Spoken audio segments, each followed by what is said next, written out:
Hmm.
Hmm.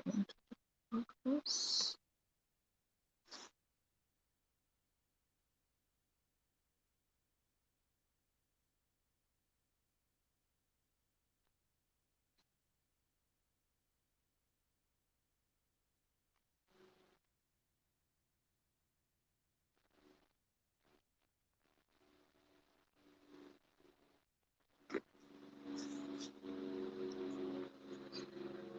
Hi guys. Oh,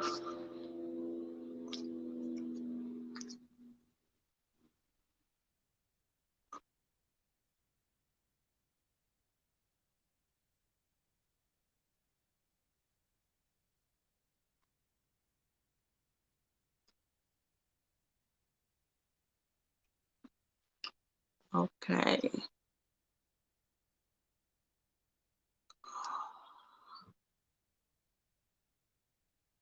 Salam and Sabah Noor. Is that the right way to pronounce your name? How are you? Salam, salam, salam. Hi, Nori. Lotus. Hi. Oh, she says my baby face. No, I have a fat face because I'm so chubby. Well, I'm skinny, but my face is chubby, you know.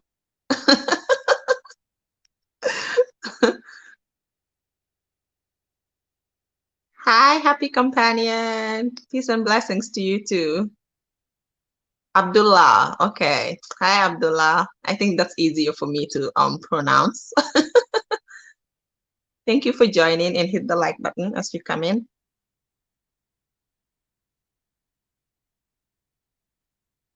Malcolm X, Malcolm X. Hi, how are you? Thank you guys for joining.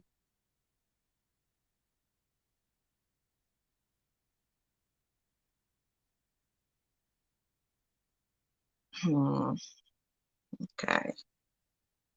How you guys doing? I hope you guys are having a wonderful Monday. And how was your weekend? It was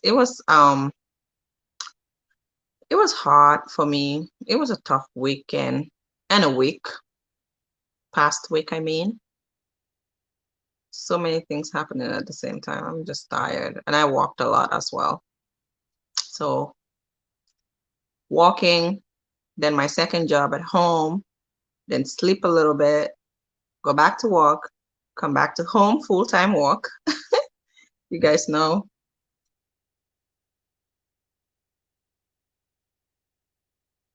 it's not easy to be a mom, a wife, a full-time um job, school. I don't even know how I'm doing it, but it's been really tough, but I enjoy it as well, so that's a good thing.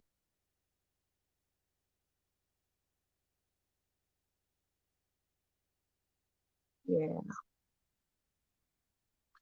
Let me see how many likes we have.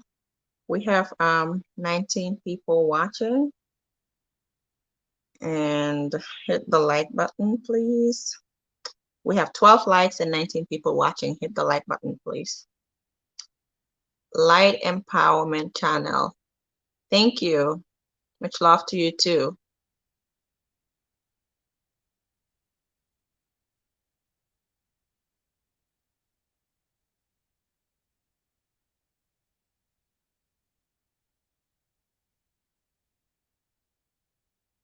Oh, Light Empowerment. I think that's a Gambian channel, right? I think I remember your channel. I'm subscribed to you, I believe.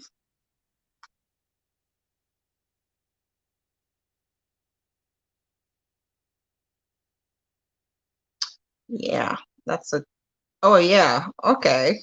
I saw your video today. How you doing? Thank you for joining. Okay, so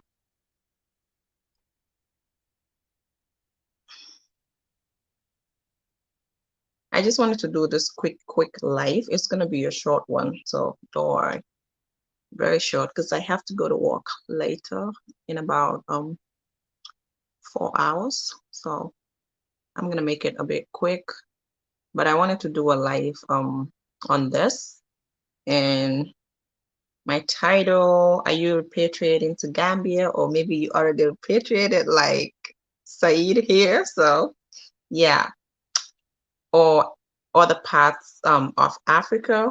What's your expectation and what advice do you have for others or for people that are planning to move to Gambia or Africa? So if you have any advice, I would like to have you on board so that you can share your experience if you're in a Gambia, and if you are a Gambian or an African, we would like to hear from you. Like, I want to hear more from continental Africans. Like, what advice you have for diasporans that are moving back to the Gambia or other parts of Africa, okay? Let me kind of read through the comments and see if I have anything. My week is going well. I just got my DNA results. Oh, that's nice. Overwhelmed with all the trials, etc. I have Maninka DNA. Hello, sister. Yes. Join the Maninka crew then. You have some Maninka brothers on the chat right now. Say hello to your sister, guys. That's a beautiful tribe. I love it. Like, I'm not, I'm a proud Maninka, but I'm not like, sometimes in a country like Gambia, Maninka is like the biggest tribe there. So sometimes people will be like, oh, these Maninka people think that they all that, but that's not the case. We just pop it. That's it. Is Gambia running out of available land? I have Maninka too, but from Senegal. Naki Toure. Well, I don't think it's running out of available. Land is still available in Gambia, you know, but at the rate that it's going right now, like the price is tend to skyrocket. I mean, it's already skyrocketing. So I was just talking about that a few days ago with someone. Like, the way things are going, I feel like at some point um the people that are working in Gambia will not be able to afford land, because they don't get paid a lot. So it's gonna affect all of us, because even us in the diaspora, like, land is very expensive now. There are some areas that you will hear of like $1.5 million is, which is like $1 million. $1 million is like I would say almost 20, I think it's $20,000, like, for land in Gambia, that's expensive. And the worst part of it is that it's not expensive because it's land in Gambia, but the size of the land is the problem because mostly it'll be like a 20 by 20 and people are selling it depending on the area though, depending on the area. Some areas are still cheap, but because people are getting land, like everybody is so interested in getting land and building their homes. So you see, these real estate agents and people that have land are seeing that people are buying a lot of land, so they're just increasing the price. Um, to last year, I asked about a land which was like in Sanyang, and it was like 175 if you were doing mortgage, and then if you were to buy it cash, it was like 150. And that was last year around the same time, okay? And this year it's like 250. So basically from 150 to 250, that's like 50% increase. Like that was crazy. When they told me, I was like, heck to the no, like this is crazy. What is going on? And they told me that, well, because people are buying land so much lately, so everybody is just increasing their land. So I don't know. If you want to get cheap land, you might have to go to maybe not closer to Brusubi or Senegambia, a bit closer, but a little further those areas. Or maybe behind Brikama, you can get like 150, which is about $3,000, So basically $3,000 to $5,000 lands, you can still get them. But if you want to get around Senegambia, Brusubi, you'll be spending like over $20,000 for land that is like very small. You can probably only build a story building there, and you will not have a lot of space for backyard. And especially if you're someone like me, I love gardening, I love having a lot of trees. So you may not be able to get a big land in those areas, but it is still available. It's just that the price is too high, and at some point, I don't think Gambians in Gambia will be able to afford it unless you're in the diaspora. I mean, it's the people that are in the diaspora that are buying it anyways, like us Gambian continentals in the diaspora and uh African Americans and Caribbeans, because like the value of the money here is high. So even though it's still expensive, it's still easier for us to buy it than Gambians to save money and buy it, because if they're to save money, I know some of them can afford it, depending on the type of job you have. And if you have side hustles, you can easily save money. But if you're depending on your monthly paycheck, which is less than $100, you probably can only save like $5. How long will it take you to even save um $3,000 to be able to buy land? So yeah, I think they need to calm down with the prices. You know, there needs to be regulations. Like there's no regulations when it comes to pricing of land in Gambia.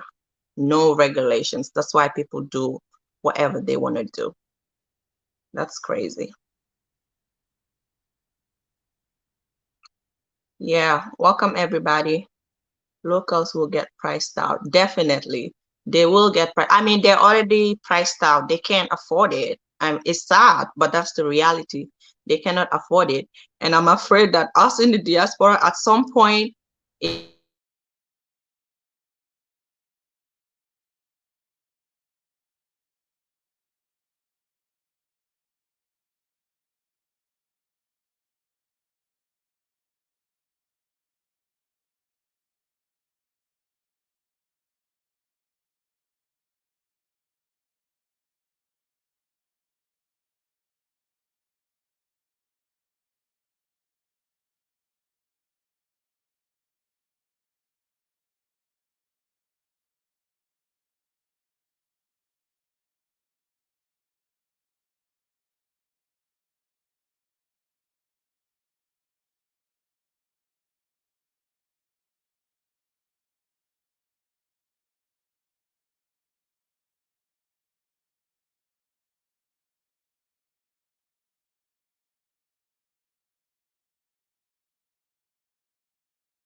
Okay, I'm back.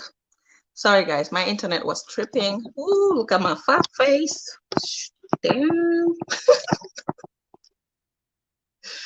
No, I don't like that.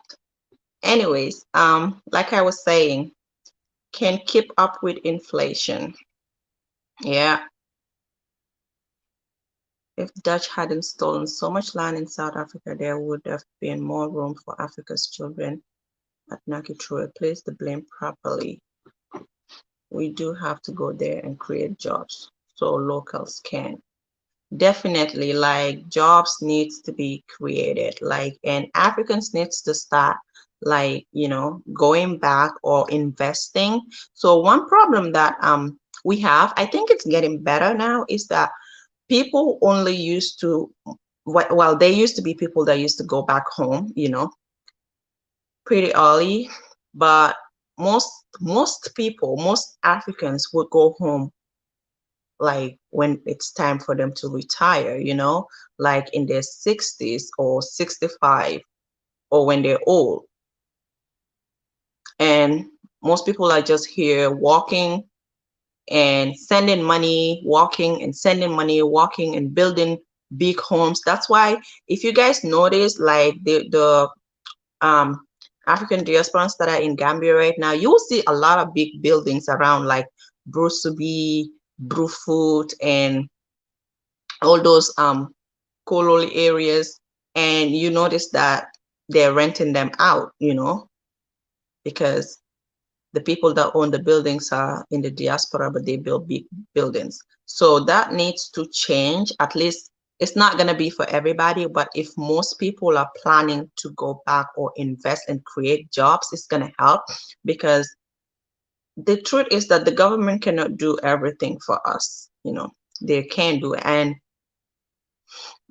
they're not even doing enough, but they definitely cannot do everything for us. We need to try our best as well. Hi, bye, Mustafa. How are you? Welcome. Uncle Donny, hi. You're welcome.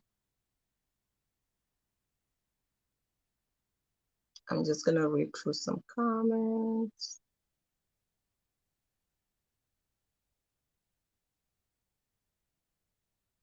Naki Toure. Sammy, when was the last time you was in Gambia?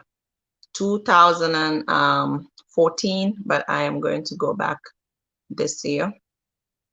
I need to go settle some things. I need to go, I'm planning to go fence all our properties, because I can stay longer. My husband is not able to stay longer. So I have to go and settle those, because there's a lot of land issue that's going on. Now that I'm talking about land, let me just talk about that. So if you buy land, if you're a Gambian and you have land, I would just advise, go ahead. Even if you don't build anything on it, don't buy it and leave it like that, because you might end up losing it. The thing is that people in Africa have so much nerves. They sell land that does not belong to them. And I don't understand how this is even possible, but it happens.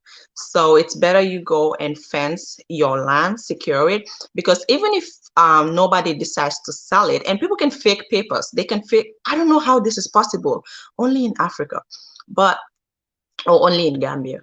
But even if you have an empty land, and let's say you have two neighbors who also did not build yet, but it's all empty land, people can easily, take a portion of your land. So you can imagine if you have a very small land, maybe it's 20 by 20, which is big, but it's not that big. And you have your neighbors that are building and you're in the middle. They can all like kind of like take some meters away from you, and that's going to leave you even a smaller piece of land, and you don't want that. And another thing is that people can sell your land, or if it's that empty, these alcalos will sell land to 5 people, and then they'll come back and say they don't remember whose land was that. How can you sell a land that you have sold again and again? And sometimes there is change of alcalos, who are the chiefs of the village. When there are change of alcalos, That one that sell the land is gone. Another one comes and thinks that they can sell the land. There has to be documentation that's going to avoid that. And there is documentation, but I feel like people don't care. And because there are no regulations, what happens is that it's land disputes. You end up going to court, back and forth, back and forth. And if you know African court, Gambian court, like you don't want to get involved because one simple case with like enough proof can take you 10 years and you're going back and forth. That's how horrible it is. Like I fell into that mess and I don't want any of you to fall into that mess. Like, so if you have land and they're just there with no fence, go ahead and fence it and always make sure you have people that are going to look at the land at least every 2 months or every month if possible. Somebody is just driving, go look what's going on in that environment. Because sometimes what happens is that if you stay away from that land, you've not gone there for like months, 6 months, 7 months, you don't be surprised if you go there one day or somebody decides to go there for you and then they find somebody trying to build on it.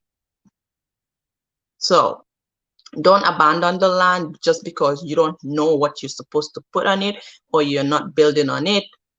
Always make sure that you're frequently going there and you know who are the people that are close to the land and have some kind of communication with those people so that if they see anything going wrong, they can contact you.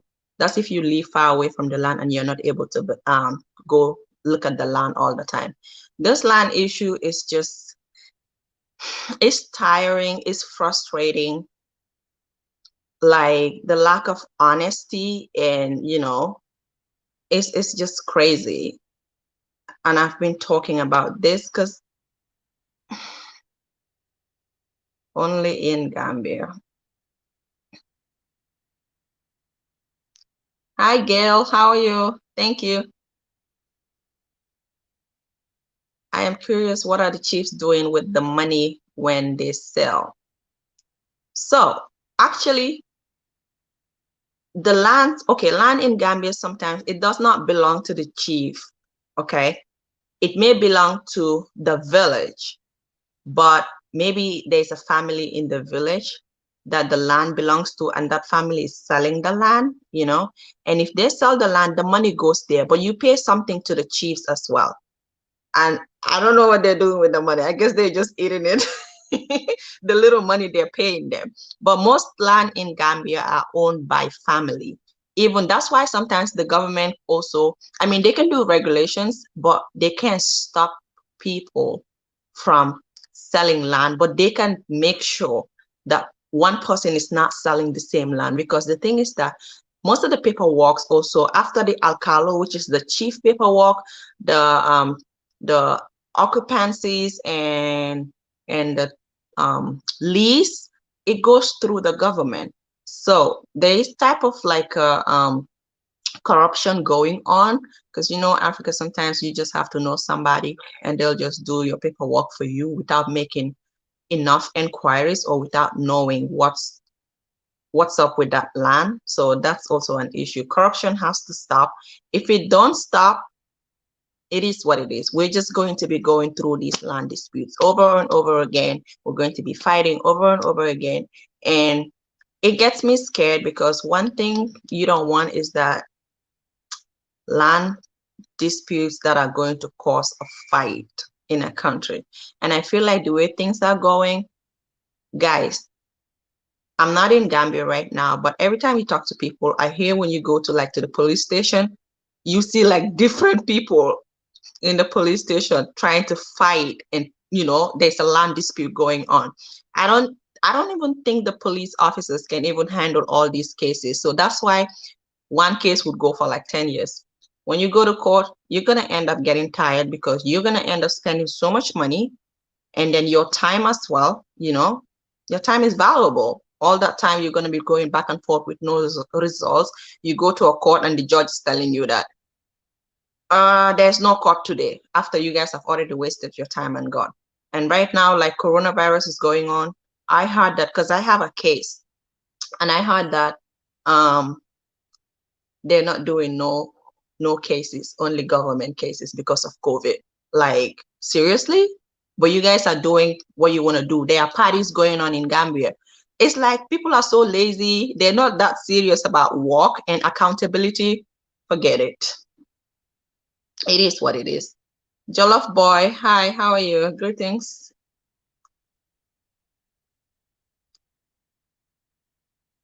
Land issues in Gambia. Yeah, that's it. Anyways, do you guys have any advice to people that are repatriating? And if you're Gambian, what advice do you have for diaspora? And if you're a diasporan, what is your expectation? Someone is calling me. What is your expectation when you move? Um, like, what are you expecting to see? Because the thing is that Africa is very different from America. And I feel like some people, like I say, I'm spoiled. I'm a spoiled African.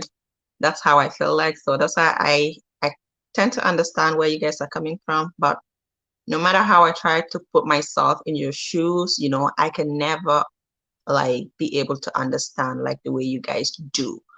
But in Africa, some people might leave America or other parts of Europe. I feel like because of this YouTube thing, it's a good thing though, because people are able to show their experience, you know, so that you can avoid making the same mistakes that they probably did, and they're telling you what to expect, and both good and bad, which is a good thing. But I feel like some people are also making their decisions based on what they're seeing on the internet. And you can learn from the internet, but you cannot just, you know, make all your decisions just because you see somebody is having a great time in Africa.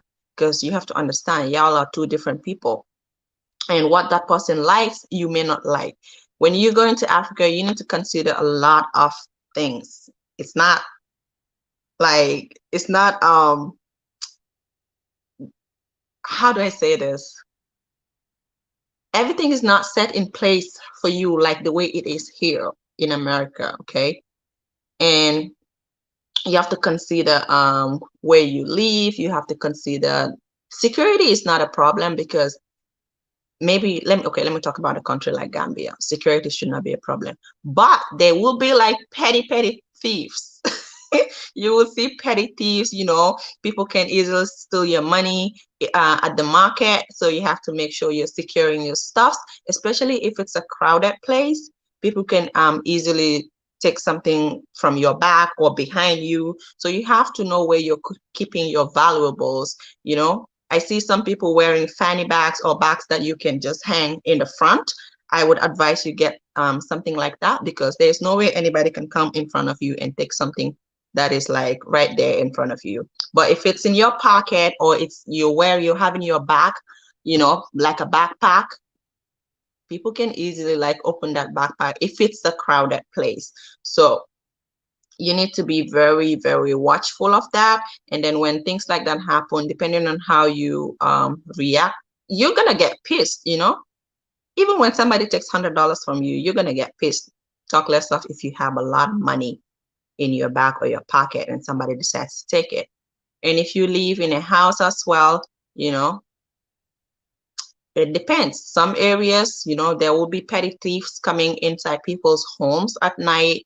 So you have to be mindful of that. There are some areas that things like that don't happen. I feel like things like that happen more like in the city areas, you know, in Serekunda areas.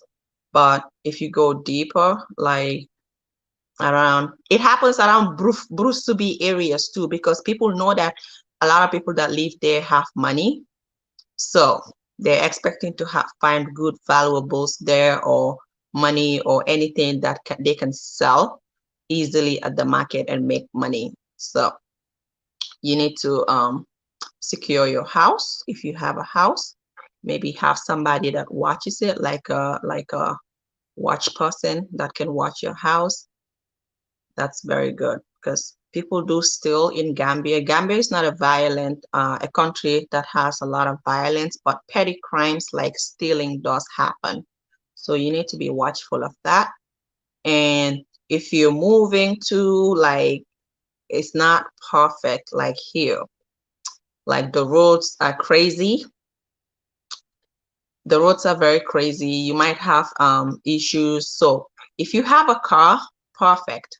But the thing is that also some people might find having taking taxis compared to a car, because gas is also expensive, okay? But I feel like having your own car, is better for you, because transportation would be a lot easier for you than hopping in, out, back and forth, looking for taxis, especially if there is like a day that maybe a lot of people or something is happening.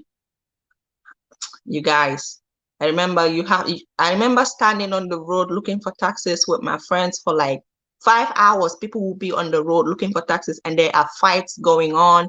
And anywhere you see crowds, people fighting for the vans or taxis, don't go there. That's where you get they steal your stuffs.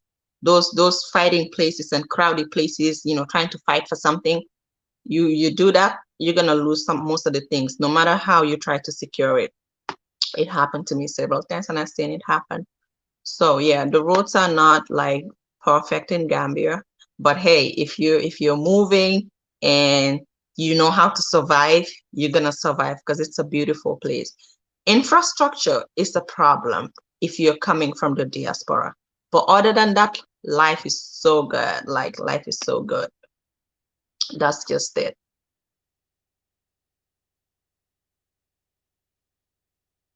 Yeah, and then if you go to Gambia as well, you have to consider getting things like a generator, or people are getting solar panels now, which I think is the way to go. Even Gambians that are using the government's electricity, I always say now people have to start like getting solar panels and care less about the government electricity, because it keeps going on and off. And I know Gambia is way better than a lot of countries. Like some African countries, Gambia is way better. Because the way I hear some African countries lose electricity, I'm like, oh my God, I thought Gambia is worse, but that does not make it perfect. Like, you're gonna be sitting in the middle of the night watching TV or doing something very important, or if you're a YouTuber and your phone is dead but you're charging while streaming, and all of a sudden, bam, light is gone. That's a problem. And you have stuff in your fridge, that's a problem. Your things might end up spoiling, your foodstuffs might end up spoiling just because there's no electricity. So generators are going to be your best friend. And I know some people don't like generators because they're too loud, but there are quiet ones now. I believe they are more expensive, but they have quiet generators. I think those are your best friend. Or get a solar panel. As soon as light goes off, boom, your solar panels come on. Your solar electric will come on. Good. They're making any improvements on the roads at all? Yes, I hear that the president is kind of building a couple of roads. So I guess they're trying. Until I go, I'm not gonna be sure of it until I go and see it for myself. But I hear there's a lot of roads that they're building right now.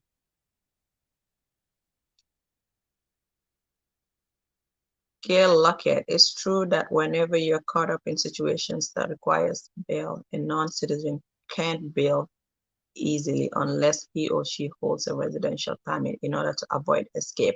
Yeah, that's true. Absolutely. Yeah, you always wanna link up with locals, because they can help you a lot, but you need to be careful who you're linking up, because everywhere you go, there is good, there is bad. Gambia is not an exception. You're going to find bad people. You're going to find greedy people. You're going to find um, people that may want to take advantage of you, especially if you're coming from the diaspora, especially if you're coming from America. The name America, everybody just, when you say America, they're like, ooh, I can make money. So, for example, even me as a Gambian, when I go to Gambia, like, and I go to the market and somebody knows that I am from America, like, they can try to double charge me, because they think in their mind I have money and I don't know, what's going on. Maybe I'm new, I've been away for like 2 years or 3 years. So they might try to double check me. So if you're a diaspora, don't think that it only happens to you.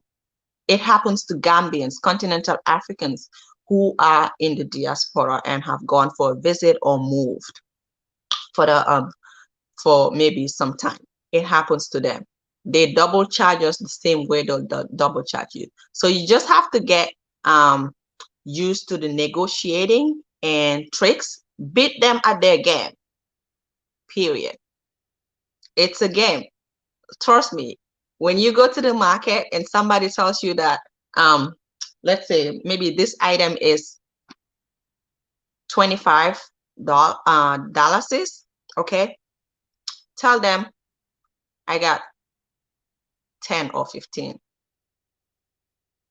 And they'll say, oh no, that's small. If you say 10, the lower you go, the better for you, because when you guys are coming to an agreement, it'll be like a fair price, okay? If you say 10, they'll be like, no, that's small, make it 20. Then you say 15 is the last I got. I don't have money, trust me, you know? And when they say no, say, okay, I'll come back. Okay, no problem. I'll come back later in a very nice way. Most times they'll call you back. They'll be like, okay, it's fine, bring it, you know, beat them at their game. And you're going to be happy, you know, you're going to be happy when that happens. And if they don't call you back, just know that that's not a good price for them. Even if you decide to go, try to go somewhere else and do the same thing and they don't call you back, then you know that maybe you need to come up a little bit in price. But never ever take a first price, because the first price, I think this is in most African countries, the first price is not always the best price. It's always like a high price. Okay, so don't get tired of negotiating and don't get shy. Don't be ashamed to negotiate. That's the order of the day. That's what everybody does. If you don't, you're going to be paying a lot of double or triple price on so many things. And you don't want that. Like, it is what it is. And it's not considered scam. It's just the way things are. And, you know, most people that are selling at the market, some people, they have to go and hustle every day to be able to bring home money to give to the kids for lunch money tomorrow, to give to the mother to cook for the family tomorrow. So it's like a hustling, okay? It's a hustling game. So it is what it is. That's just how it goes. Every time you go to the market, people will try to double charge it, especially if they know that, oh, you look different. And let me tell you something. No matter how you try, as an African diaspora or a continental African who has been in the diaspora for a while, no matter how you try, Africans will always recognize you. They will, and I know that sometimes diasporans find that very uncomfortable, that they are being easily recognized, that they are not Gambians or they are not from that part of Africa. But even I, as a Gambian, I will speak my language when I go there. I don't want nobody to know that I am a diaspora. No, I am from America. But these people, somehow, your smell will give you away. Like, and to them, you smell good. Like, to us, we'll be like, what's special about this smell? Because you can't even smell what good they're thinking you're smelling. But your smell will give you away. If your accent don't, your smell will give you away. Or the type of questions you would ask would give you away. When I went to Italy first, and then I went back to Gambia, I was in Italy for 6 months. Then I went to Gambia, and I was in a taxi with some of my friends. And I brought out money and gave to this taxi driver. And he looked at it and was like, are you okay? Like, where you from? I'm like, I'm from here. It's like, you've been out of this country for some months now. I'm like, huh? And he knows, because some of the things you do will just give you away that you don't know what's going on. So you will easily be recognized, either by your smell, by your accent, or the questions you ask, or the way you behave. So they will know all that. You cannot hide that. The more you stay in Gambia, or the more you stay in Africa, you're gonna start that American smell is gonna fade away. But just know that all the things that you came with like your clothes, everything smells America. And there's a smell, there's an American smell, not a smell, but a scent. I shouldn't say smell. Smell is bad. But there's an American scent. And these people, when you come close, they'll be like, you smell Europe. So they can easily smell it. There's no way you can run away from it, but you just have to know the tips and tricks and your way around the country, your way around the market, how to negotiate, how to beat them at their game, and you're going to enjoy it.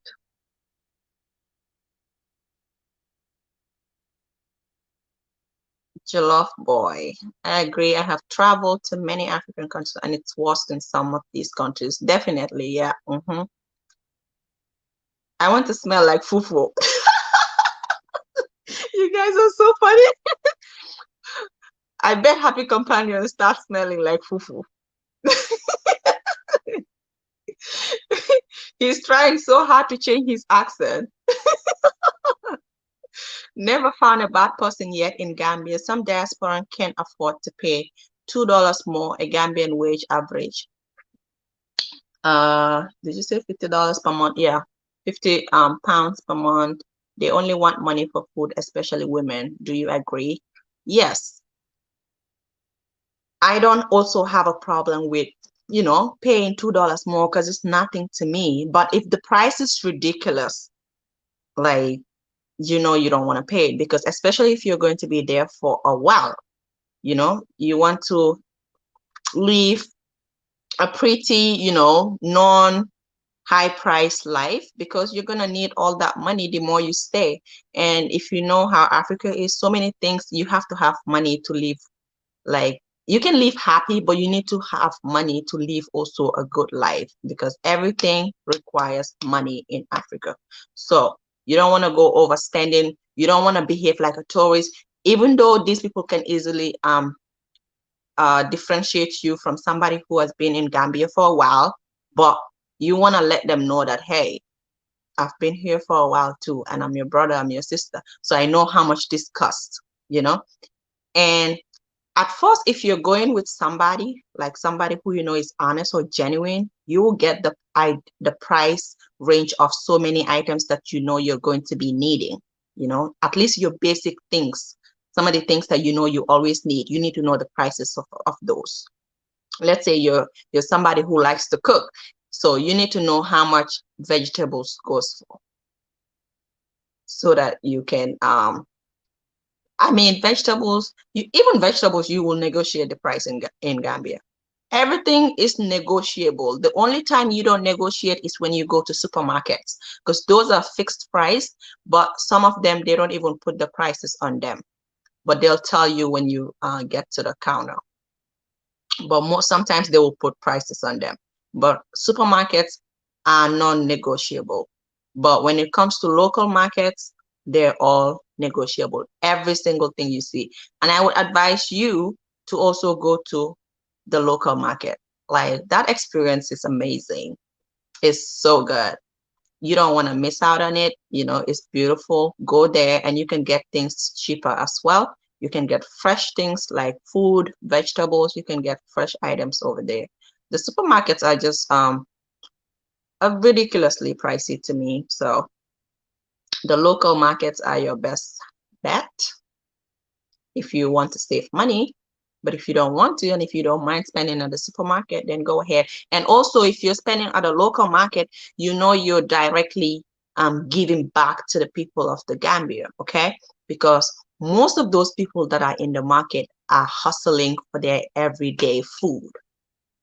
Most of those people are hustling for their everyday food. They have family. Sometimes if they don't sell, if there's because sometimes there are bad days and good days in the market. And if they don't sell, most likely they will not be able to give enough money for feeding that day. Most people in Gambia will have a bag of rice when they get paid. That's very important, because rice is a staple food in Gambia.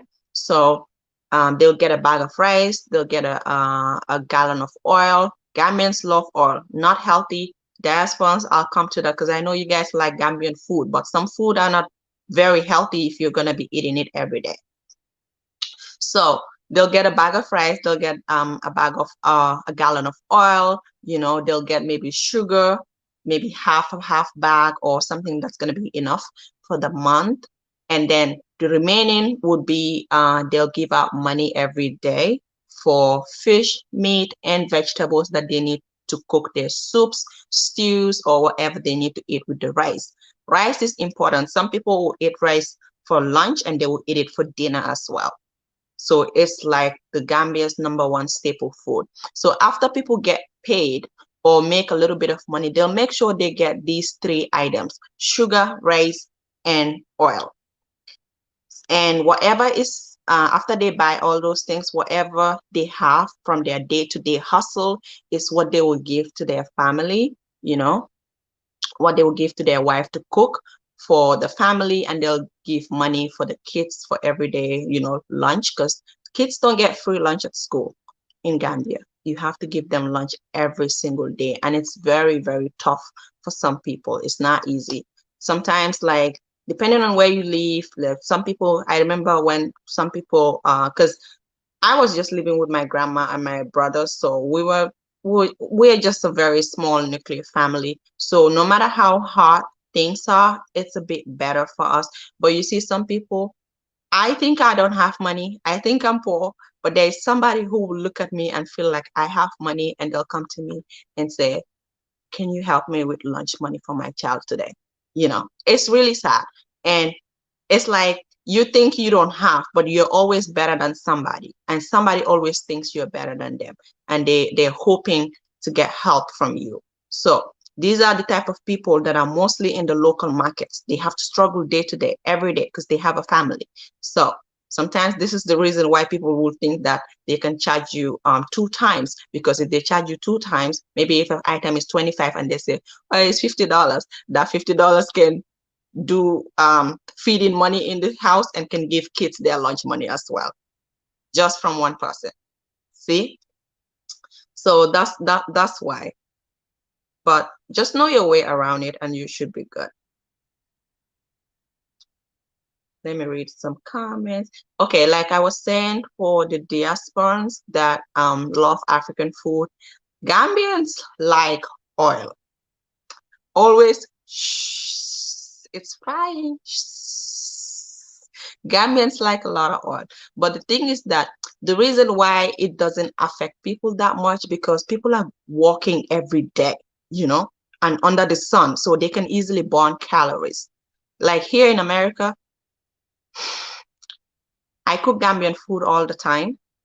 I eat very unhealthy, I would say, because some Gambian food are not very healthy, like when it comes to the oil parts. But I feel like if I stay longer here, it'll affect me, because all I do is wake up, go to work, and come back home. And when I'm going to work, I get in my car, come back. Everywhere you're going, even to the nearest Kroger or the nearest Walmart, you are using your car to drive 5 minutes away. People barely walk. People like me, I'm lazy. I don't exercise that much because I feel like I'm skinny. So I don't exercise. I feel like I don't need it, but I know I need it. So yeah, but in Gambia, you can easily burn calories. The sun is hot. People sit around, and laugh, and you can go to a garden, try to pluck something. All that is exercise. So that's why you see Gambians are not like very fat people. Most of them are medium size or skinny like me. Yeah, because people burn a lot of calories in Gambia, even though some of the food are not healthy, like Benachin has a lot of oil.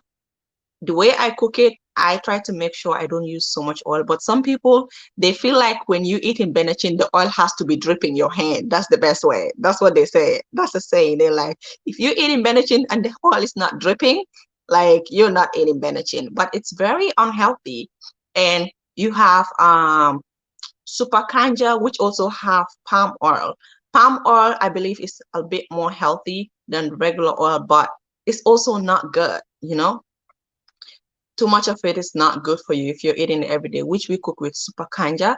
Plazas also gets cooked with palm oil, but you can You cannot cook it with palm oil if you want. Even super kanja, if you don't want to cook it with oil, you don't have to. Just that it's so good with oil. You know, good things are always unhealthy. Bad things are always unhealthy. So, but yeah, and then you have chicken yassa, which is another oil, you know, and then you have meat stew in Gambia, which is another cooked with oil. Fish stew is also cooked with oil. So it's a lot of oil, and you need to be careful like how much oil you're consuming, you know. Some of the good foods, like the very, very healthy foods, would be domoda, which is durango in Mandinka, is peanut butter soup. Peanut butter soup is very, very healthy for you. It's good. Peanuts are good. And the soup, amazing. You're gonna love it. And for a substitute for rice, if you're someone who doesn't like rice all the time, yeah, there's more unhealthy food in the West. Definitely, of course. I'm not denying that. There's more unhealthy. All these McDonald's, I don't eat all those things. If you see me eating McDonald's, maybe it's once a year. And maybe I'm traveling. I don't buy them because they're bad. But I'm just giving some oil, because you know how in Gambia we cook a lot of oil. Like we cook healthy food that you may not even want to add oil on it, but people just love it with oil. But you cannot, you may, I mean, you don't have to, but we do, and we're used to it like that. Yeah. But unhealthy food in the diaspora is worst here. Definitely, it's so worst here. Yeah. Palm oil and coconut oil are very healthy. You can eat it as much as. No, I feel like too much palm oil is not good too. Like the way people eat, like if you're eating palm oil like 1, 2, 3, 4 days in a row, it may not be good for you. And some of the healthy foods, like I was saying, is peanut butter soup. And if you don't want to eat rice all the time, there is something called findi. Findi is good. No starch, no cholesterol. It's so amazing. And most people enjoy it with peanut butter soup. Just say findi. It's amazing. Like you're gonna love it. And there's this other food also. It's a porridge. It's called churro or chura gerte.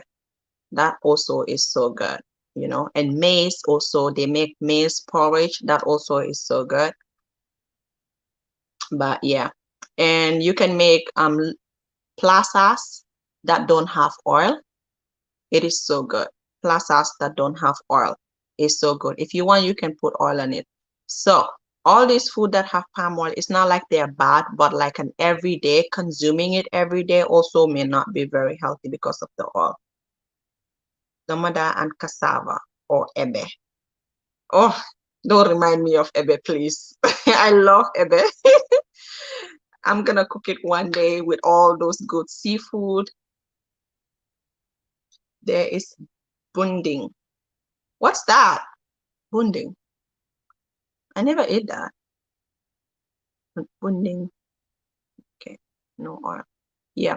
There's so many food that you can prepare with no oil. I see people making like super kanja with no oil, but I love my super kanja with my palm oil. Like I'm not even joking with it. Like seriously.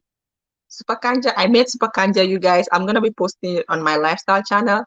Oh, it's so good. Mm-mm. But yeah, nada. Oh my God. That is the village food. So good. Nada is amazing and it's healthy. But some people don't like it, but I love it. It's very slimy. It's more slimy than super kanja, but I think, yeah, it's more slimy than super kanja. It's so good. Fonio, that's what I'm talking about. That's what I'm saying, Findi. Blind guy, yeah. Fonio is so good. It's very healthy for you. So every time maybe you're eating peanut butter soup and you don't want to eat it with rice, you can substitute with fonio, aka Findi in Gambia. It's good.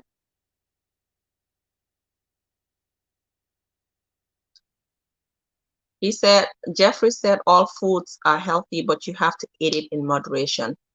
That's true. Yeah. That's why I eat like very unhealthy, but because I just eat anytime I want. And I know it's a bad habit. I can eat like rice at 2 a.m. Don't judge me. Nyankatang.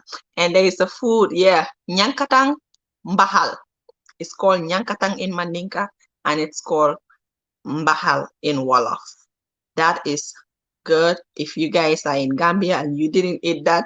But the smell might kind of like push you away, but it's one of the best food that you would eat. For me, that's like one of my favorite food. Couscous is healthy. Yeah, couscous is the same as findi, and there is the other couscous, which is the yellow couscous, and then there is the fonio one. Fonio is the same as couscous. Yeah. Keren keso. Ite kamunel fo jantem. Ibrahima. Ibrahima, please, Mula. Tell Ibrahima to leave me alone. Ako keren keso. Ite kamen fo jambi, ah. Ite kan te remind domoro sensi fal la fongo. Mbuka understand no. Dukare kanam fa. Ite fa mata wala fongo domala. I like slimy. What is the slimy dish? The slimy dishes are super kanja and nada.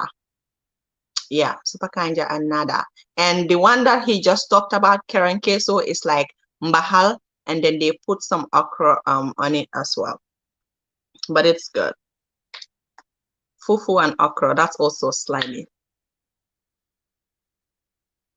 Ibrahim will not kill me. I don't know why he's reminding me of all this good food that I have not eaten for a very long time.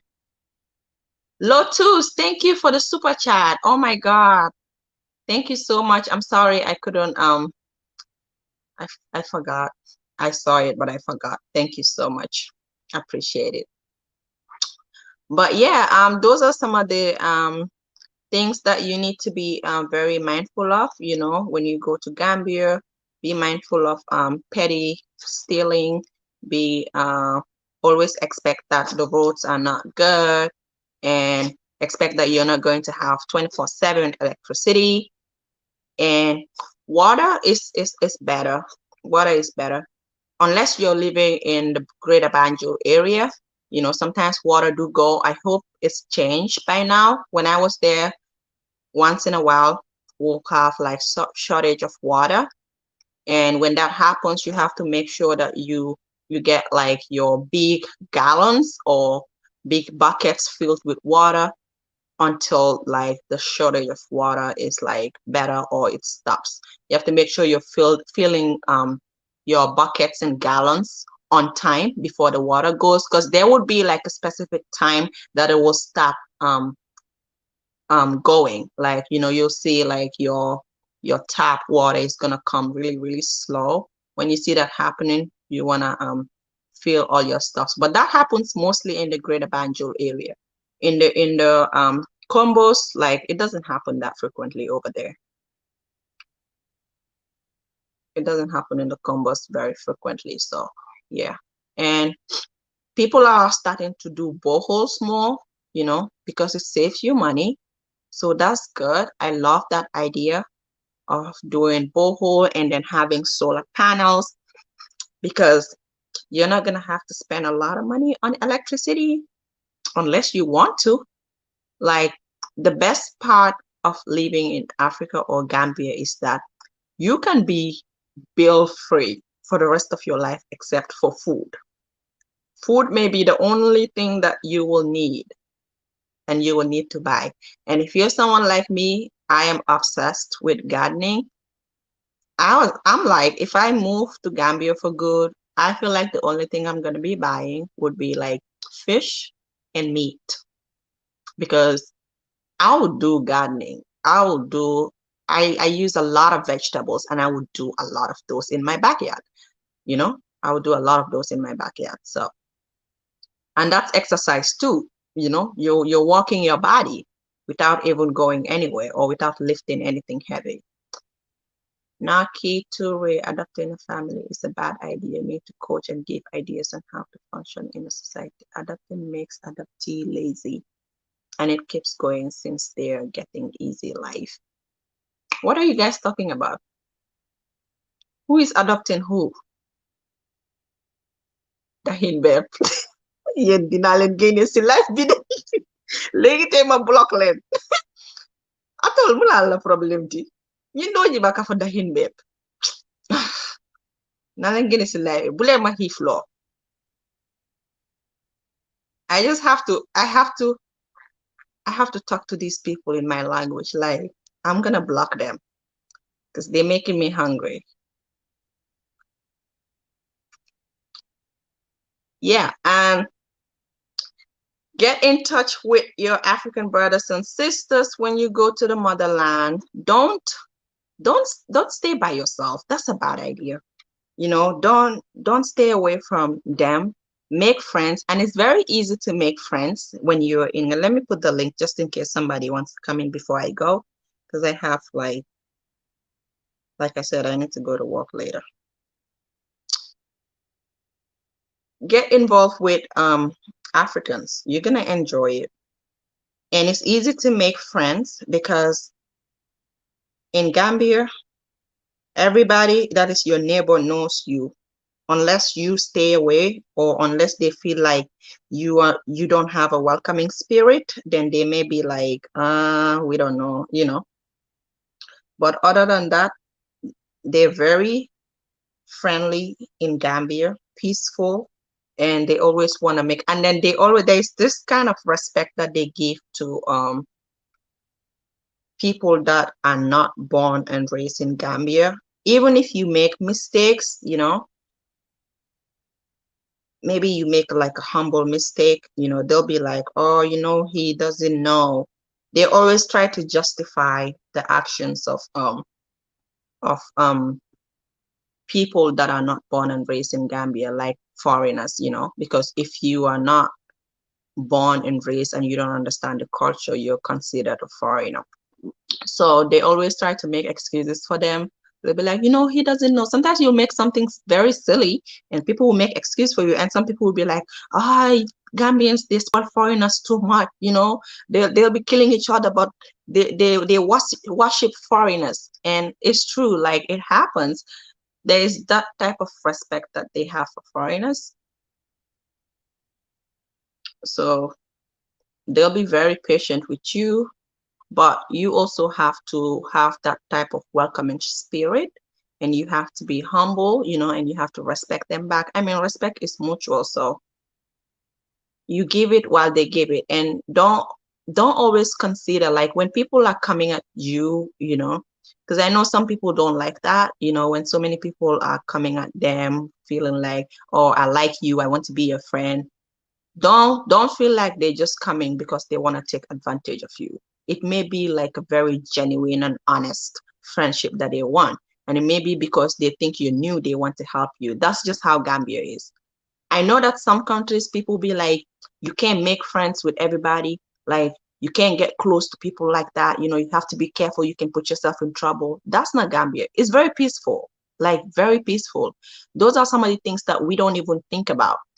My friend who was from another country was telling me that she went to Gambia because her husband is Gambian, and she was shocked at how people were eating from each other's house. And she was like, you guys eat at each other's house. And even here in America, we still eat at each other's house. You know, we still make food. I make food and I take to my husband's friends. I make food and I take to some of our friends and family, especially when I make enough. Like I have neighbors here and I give them food. I have African neighbors and I have a white neighbor. One day I was making food and this guy works where my husband works. They're white. I was like, do you guys want some food? I'm cooking. I was like, of course, we'd like to try it. I know they always smell my food anyways.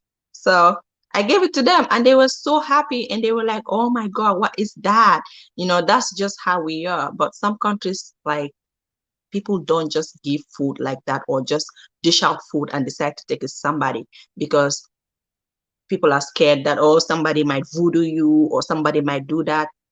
In Gambia, you still have to be careful, but those are the kind of thoughts that don't cross our mind. Like, my auntie would bully me because I'm eating there, or my friend would bully me. I can make food today and take it to my husband's friend.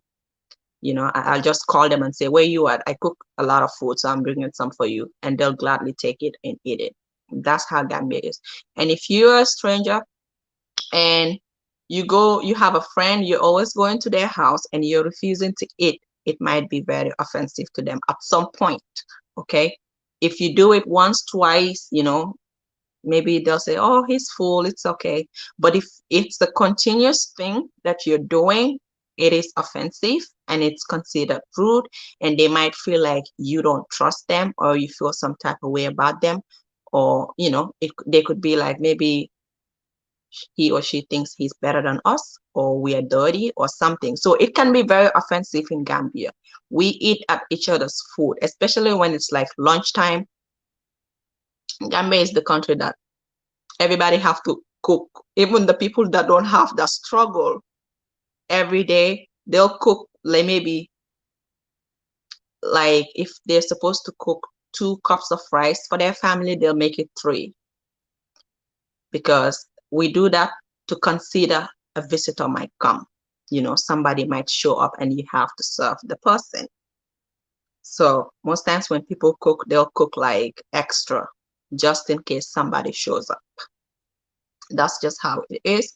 So it's a different culture, I believe, from other African countries. I think there should be a big elaborate diaspora Afrocentric church in Gambia for African American, Caribs, and Brits.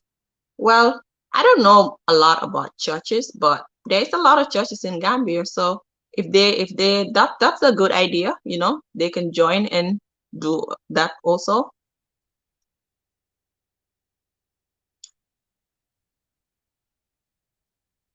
The currency is different. What currency? Oh, where did that dislike come from? Who else? Anyways, some people will just, how some people are, no matter what you do, they'll find it offensive. It's crazy. But yeah, if anybody wants to come in before I go, I think I put the link down just in case. Let me pin it up so that there you go. It's up there just in case somebody wants to come before I go, because I'm about to go. Anyways, before heading to the Gambia, purchase solar panel that can charge a backup battery. You can plug in your US devices. Yes. You need a solar panel.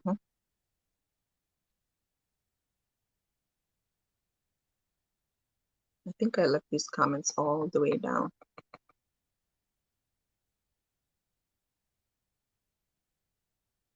Smash the like button. Thank you, Gail.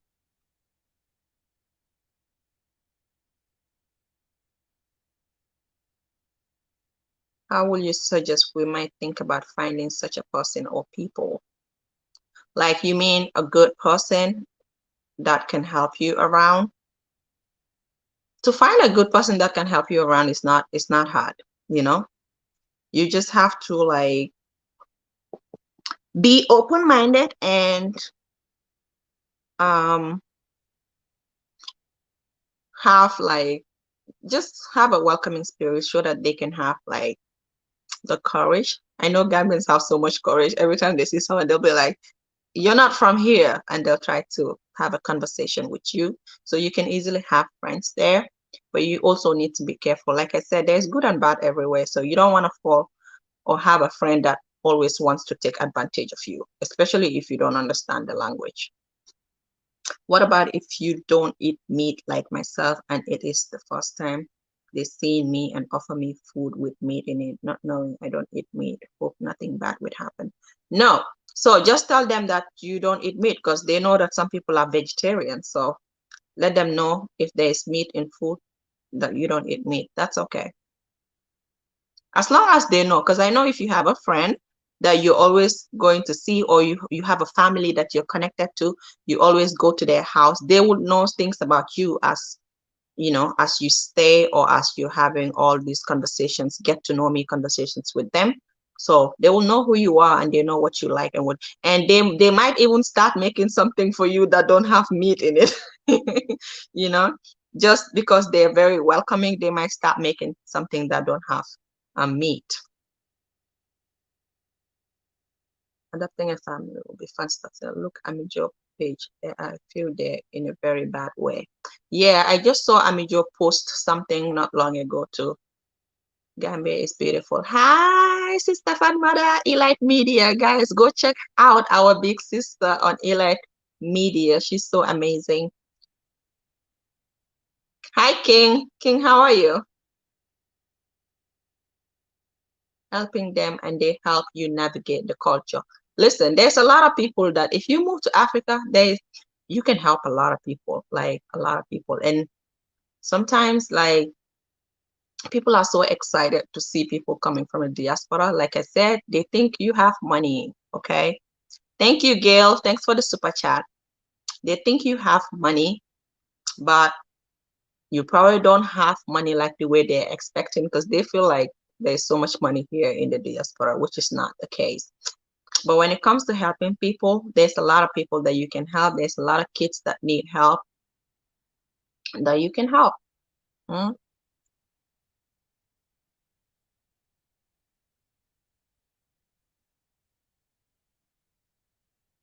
I never eat meat. They were fine. Yeah, they'll be fine. If you don't eat meat, they'll be fine. It's just that, like, when you used to a family and they see you as their daughter or their son, and every time you say no to what they're offering, sometimes you'll see maybe some people will notice and be like, your friend never eats in our house. Why? Because they might find it a bit offensive and want to know why you don't eat there. So you just gotta give them a reason. There are some vegan options in Gambia. Not a lot, but they do have it. Yes, they do have it. It's just that a lot of Gambians are not vegetarian, so that's why you won't find a lot.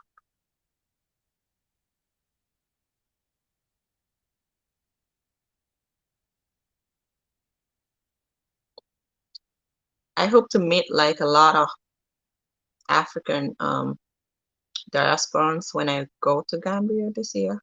Hopefully, I hope to meet a lot of you guys, and we'll probably do like some few gatherings when I go. I'm really hoping for that. I'm wishing for that to happen. Do a few gatherings where we can sit together, Africans and African continental Africans and African diasporans together, like at a beach in a barbecue or something like that. I think that would be great. And then we're gonna cook some super kanjas for you guys. And then me teaching the ladies how to cook Gambian food. you know, Bob Gavi, and I just made super kanja 2 days ago. I filmed it for you. I did film it.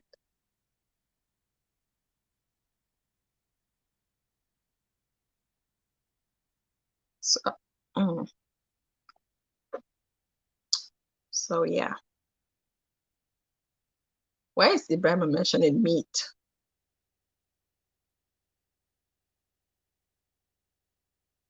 But yeah, guys, these are some of the things, a little advice for you guys. It's been over 1 hour. Oh my God, time flies. Those are some of the advice that I have for you guys. I thought some diaspora, African, continental Africans would have some advice to give you guys on, you know, what to do and what to expect when you get to Gambia, and the culture, learning the culture is important. We talked about that several times. Everybody keeps saying, you gotta learn the culture. Sammy, we expect to see you on Bag and Black Seed and the arrival. For sure. I'm gonna try my best. I'm gonna try my best. I'm going for a project, but I'm definitely gonna try my best. to meet everybody. To meet everybody. I'll try my best to meet everybody. That'll be an honor to me too, you know.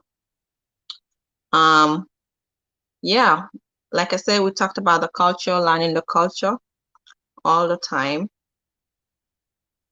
You're just gonna have to ask questions, you know. You can't know everything, and you may do things that may not sit well with people. But like I said, as long as they know that you are not like born and raised in Gambia, they'll a lot of things will slide. That's how Gambians are. They'll be like, oh, he's not from here. That's why, you know.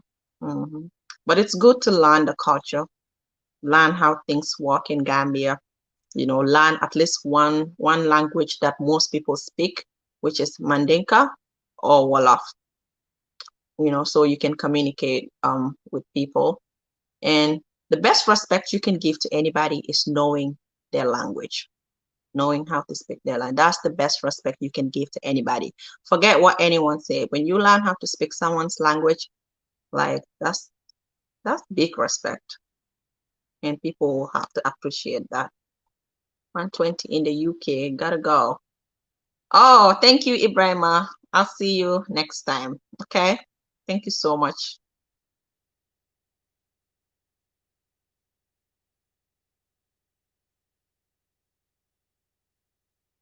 Which language would you like to learn, Joyce?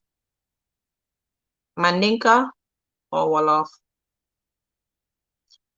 Blessing, strong sister. The thing is that like when it like Mandinka, Wolof language mostly is like spoken in Banjul and Serekunda. But when you go, if you're someone who likes the village areas, like most villages, it's like Mandinka, you know, and if you pass like the Serekunda area and you go like to other places like La Trikunda, you go to what is called Brikama. Oh my God, Brikama is the biggest town. And if you don't know how to speak Mandinka, I feel sorry for you because that town is all Mandinka and you have to know how to speak Mandinka because most of the people, especially if you go to the market, most of the people there will speak Mandinka. And Brikama, apart from Serekunda, Brikama is the second largest city, town in Gambia, like the second largest. And it's like all Mandinkas. You have other tribes, you have Wolof, but everybody, even if you're Fula, Jola, everybody knows how to speak Mandinka in Brikama, at least 90% of them. So Wolof is mostly Banjul and Serekunda area.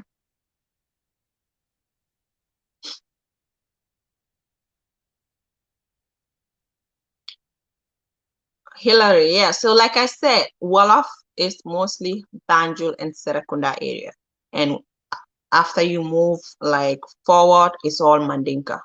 So Mandinka is the largest, like the most spoken, widely spoken. But if you're living around Serekunda and Banjul, you will notice Wolof is mostly spoken by a lot of people.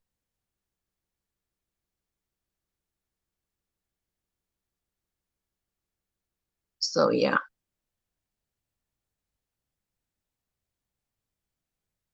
My advice is to interact with the people. It will help you settle. Yeah, definitely. And I see people interacting with the locals, so that's good. I see that happening.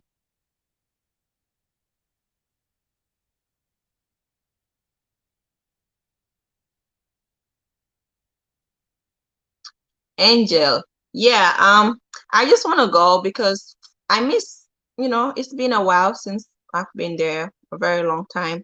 I want to go, but then I have projects like I need to fence all our lands and, you know, focus on some buildings.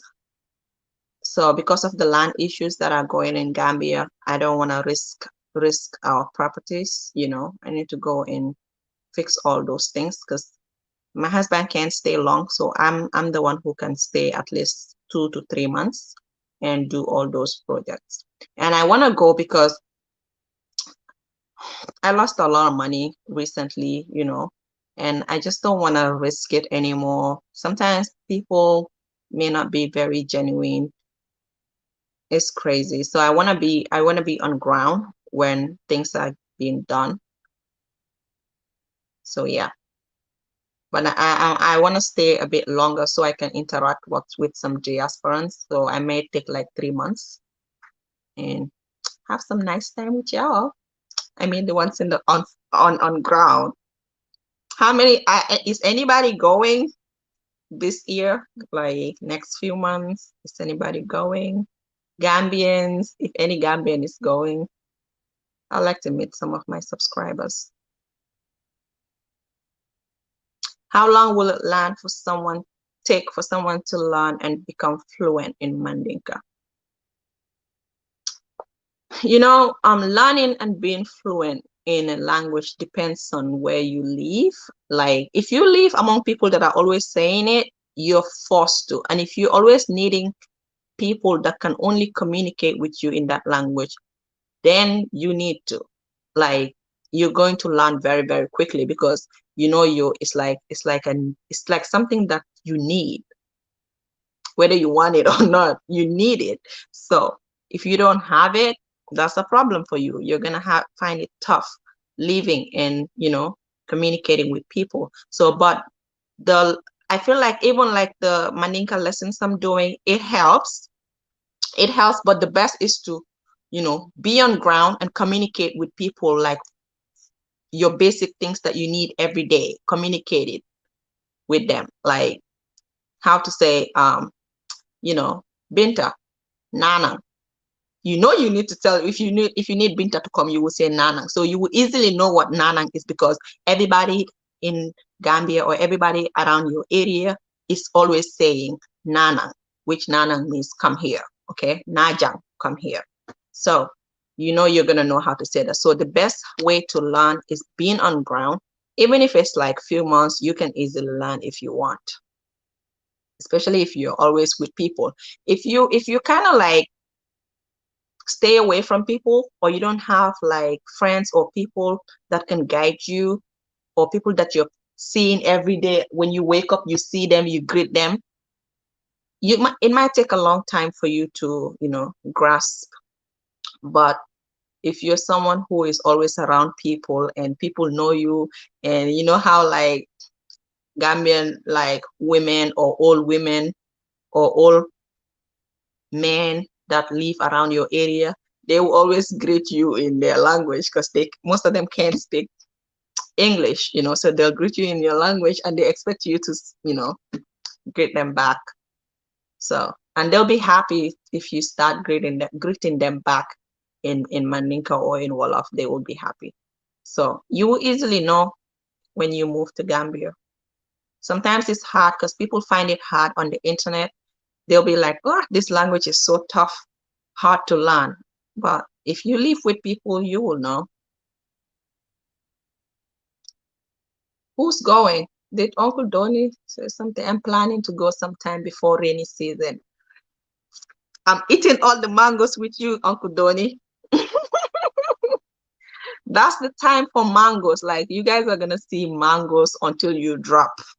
Mangoes, mango trees, and mangoes in Gambia are not even compared to the ones in America. Like those ones here are so awful. I don't know where they take them, but the ones in Gambia, especially the one they call Jur, Jurr, Jur, that's the best mango in Gambia, and it's so big, like my head. US looking to visit 2 weeks or so around May myself. Okay, then family of 5 after rainy season.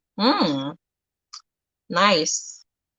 Well, the rainy season can be very disastrous or uncomfortable, even to Gambians born and raised in Gambia. Because, like I said, when you have bad roads and you have all this sand and ditches, and then you have water, sometimes people's car will get stuck, especially if you have a small car. Your car could get stuck because there's a lot of water and then there's a lot of sand there. So when the sand is moist and then your wheels are just going inside. So every time you're driving during rainy season and you see a lot of water, you have to make sure it is safe for you to go because of that sand that is that sand there. it can easily stock your car, especially if you have a small car. So the best type of car is like the four-wheel drives, the the trucks. Those are the best cars in most African countries, because they're lifted a bit high and you can get through a lot of crazy roads. But the small cars, they always in the ditches all the time. They get stuck, especially rainy season. So rainy season is not fun. It's not fun at all. So I understand why some people don't like to go around that time, but that's when all that good mangoes come out. So I love it. Hopefully you and YouTuber will organize a big barbecue at beach. Free food for locals all day. Are you telling me? Yes, I will definitely. That's part of my plan. I plan to organize a barbecue, lots of foods and drinks, definitely.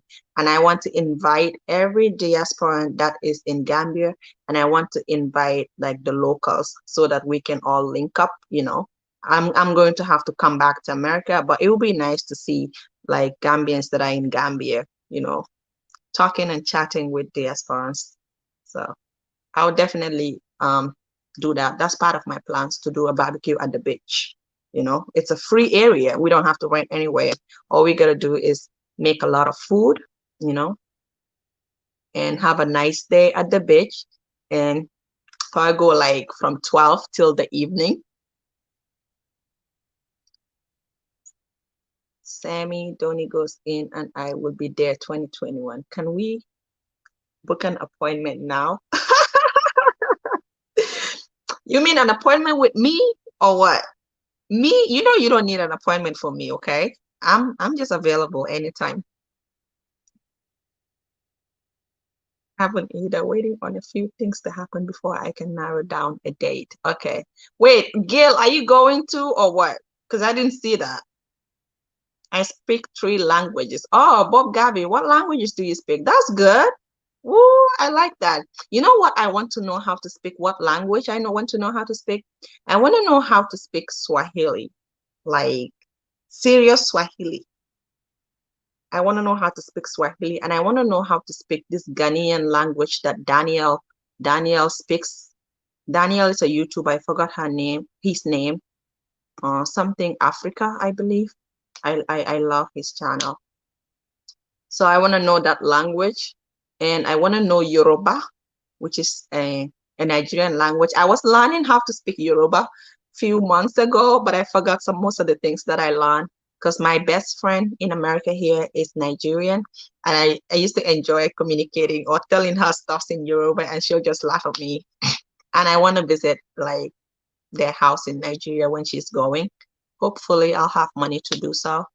But yeah, and then the one um the one European language that I want to know how to speak is Italian because my parents speak Italian and my siblings, they speak Italian. So I would love to be able to communicate with them. I'm the only one who cannot communicate in Italian in my family. Like I'm the only one. My two younger sisters do, my two brothers do, my mom and dad do because they are in Italy too, but I don't know how to speak it. So I would love to speak that language and those three African languages, Yoruba, Swahili, and the Ghanaian language. I love Igbo too in Nigeria, but I enjoy the accent of Yorubas more. Does Gambia have three types of mangoes? Dudus, Julies, starch. Gambia, I don't know if they have three types of mangoes. I know they have different kinds of mango. They have one mango that looks like apple, and the body of the mango is like apple. It has all those spots, the apple spots, and when you like bite it, it's soft like apple. I eat that mango only once, but it is so good, and it doesn't look ripe, but it's ripe. That's how the mango is. And my best mango is Jure. Those are the two mangoes that I eat. But they have different kinds of mango in Gambia. I think. Mm. Oh my goodness.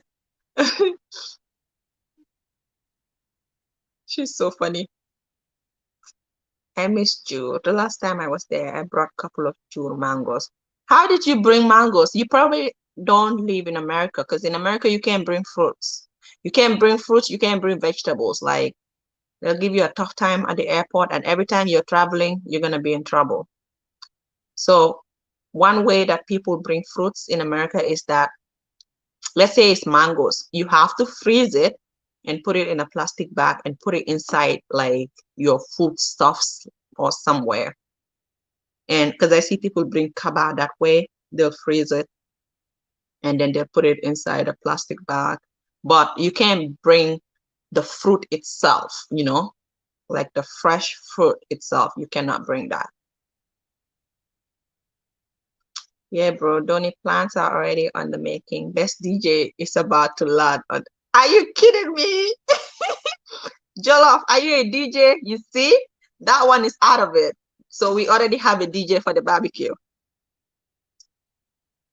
I have a 4x2, 4x2, but how you need like a 4x4.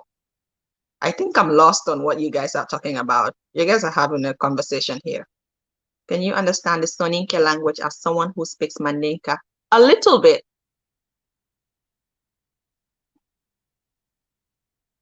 Yeah, a little bit. I try a little bit, but some of the things are like very deep. I can't understand it, but some things I can get it because I have a friend who lives close to me and her mom speak that type of language, that Mandinka language. And sometimes I find it hard, but sometimes I'll be like, "Oh, you're talking about this," and she's like, "Yeah." I'm like, "Okay." So the Soninkers, they said that Gambian Mandinka is deeper, but I say that the Soninke, like Mandinka, the Mali Mandinka is deeper. I think the Mali Mandinka is Soninke, right? If that's what you're talking about. Would love to join the barbecue. You better come to Gambia. If you're not there, you're not gonna join. Yes, I'm going, but haven't purchased my ticket. So if you're going around May, around May, June, you'll join the barbecue. May, June, July, August, you'll join the barbecue. But if you're not going around that time, forget the barbecue. But we'll make sure we're doing like frequent barbecues, link up like diasporans and continentals. That way they can always have nice time because summertime is like Sunday beach. It's always Sunday beach. Every Sunday, Sunday beach.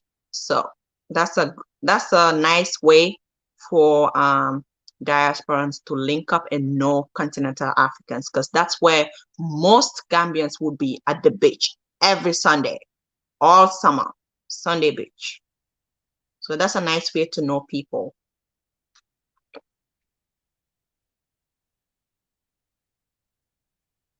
Be mindful, people.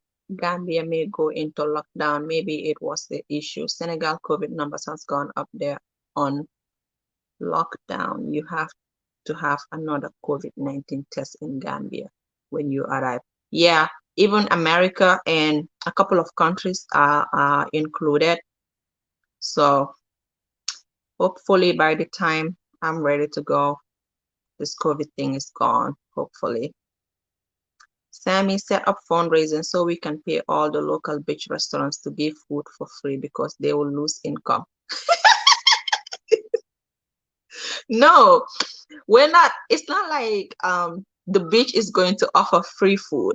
Nah, the restaurant is not gonna offer free food. If it's the restaurant, you will have to pay for food, okay? But like we the locals would be the one to prepare food, you know, like every food that we think we may want to eat that day. We're the locals, or maybe diasporans and continentals can join and prepare different types of food, you know. So we might even film that preparation. Because if it's the restaurants, you will have to pay. They're not gonna give you food for free.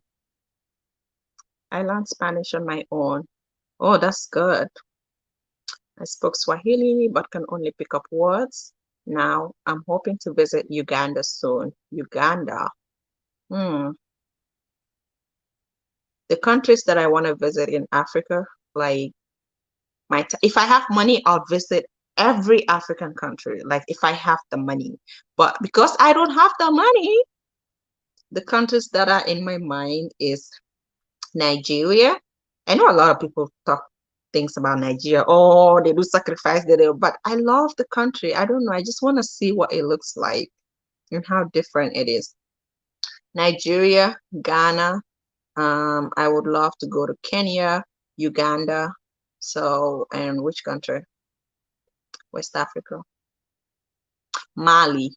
I love Mali. I would love to go to Mali and get all my ganyela and all my, African fabrics there. Mali has a lot of good fabrics. Seems like last 2019, everyone went to Ghana. Now everyone is going to Gambia. Yeah, true. It's Gambia's turn this time. Oh, okay. You're talking about the SUV. Okay. Well, I think that I think that's good too. As long as it's like a SUV, it is good. Just like the small cars, I mean, if you want it, you can get it, but it's a lot of hassle in Gambia to deal with those cars, especially if you're going to be there during rainy season. You don't want to deal with those cars, like they just keep getting stuck everywhere. And you always have to, go to the what is it called, the mechanic, or something's wrong with your car or something. I don't know. Just get an SUV if you can afford it. Greetings, Annette. How are you? I live in Jersey. I was amazed to see it, my luggage. It did bring it jewel with kaba and talo. Oh, you're lucky. If they see you, you'll be in deep trouble.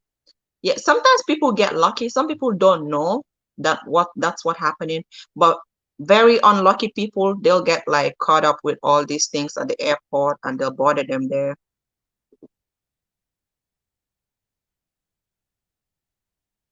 Sister Sammy, don't you know, Brother Donny is the biggest old school DJ in America. Oh, okay. I thought you were talking about yourself. Okay, I see. Leave Uncle Donny alone.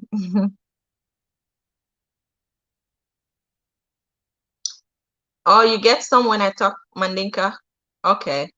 So, Eza, what is your real name? Because me, I can't pronounce this name. It's too long. Eza Aswanik Soninke Imperial Hair. Hmm. Where you got that name from? Like, how you expect us to pronounce that long name? Maybe we're just gonna say Aswanik. Aswanik.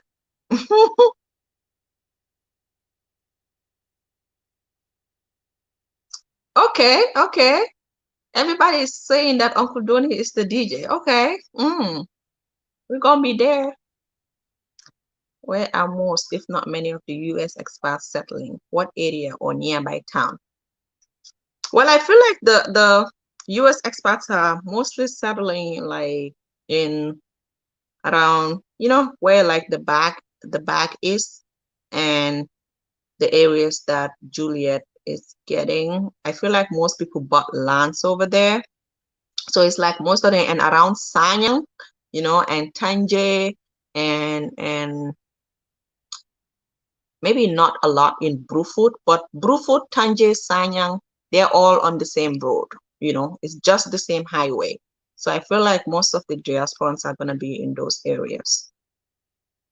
But it's good for you guys to be scattered so that you're part of the local. So it cannot be like, oh, the diasporans live on this side, because when you move to Gambia and you moved, you said, I'm home, it's supposed to be home for you. You're just supposed to be in the midst of everybody. You don't have to be separated. You don't have to be easily recognized because you live in a particular area. So you just have to be in the midst of Gambians, because you are considered a Gambian at that point that you said you moved home, back home. Okay.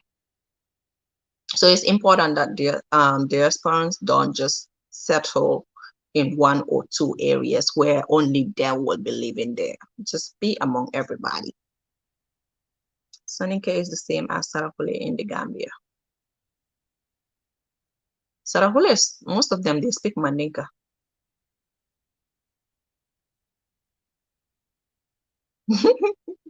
You guys leave Uncle Donnie alone. Hmm.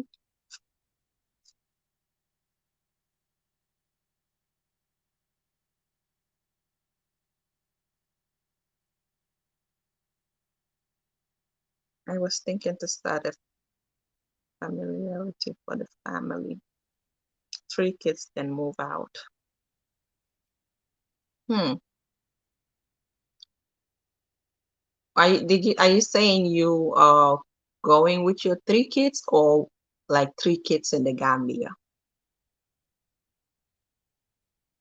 Love. Sammy Jasper from the America are all over the Gambia. You will be surprised the places you find them. Yeah, like for now, I know they're all over the Gambia. Or like everywhere. Like, they live around like Bakau, Serakunda. I don't know if anybody lives in Banjul.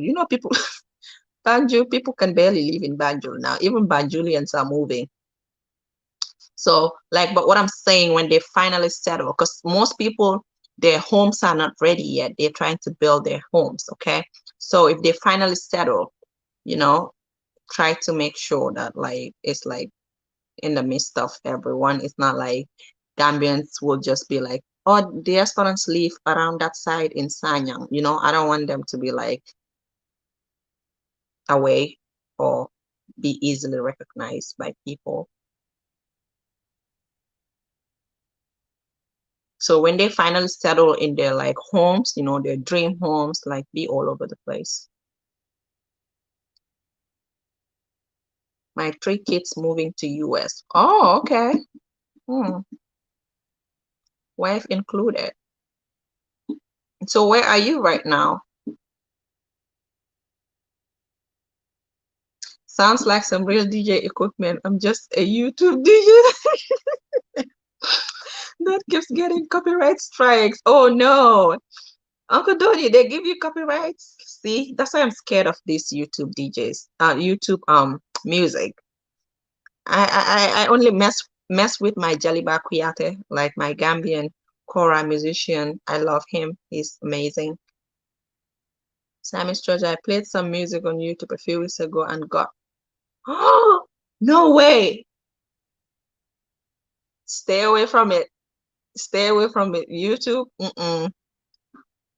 150 copyright strikes. Wow, that's a lot. Hmm. Oh, I think it was the one that we were playing music, right? That night that you were playing music. I remember. Yeah, because I think you were playing different musics that night, I believe. US Michigan. Oh, okay.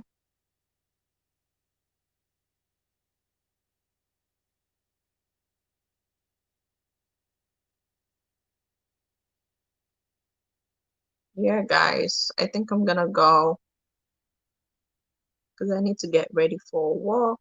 It's almost 9 o'clock here. And I know it's late where some of you guys are, but you stick through with me. So thank you so much. I really appreciate that. And I appreciate the love and support and using vacation money.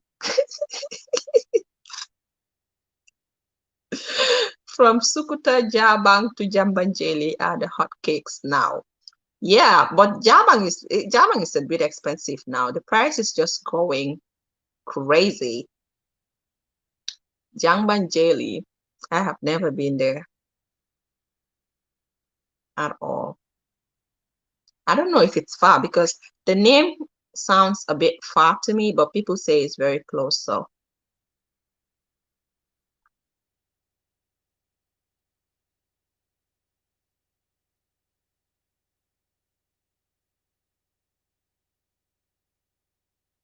it's 150. Oh, okay. All right, guys. So I'm gonna go. Thank you guys so much for joining the live. I really appreciate, and I hope you guys have a wonderful week. I might come on live tomorrow or the next day, but I don't know. I don't know because I'm gonna be walking and I might be sleeping all day. So thank you. I hope you guys have a wonderful day, and I hope to meet most of you in Gambia this year because this year it looks like a lot of people are going. So people like Uncle Donny, Gail, Jollof Boy, we'll meet there. We'll meet there.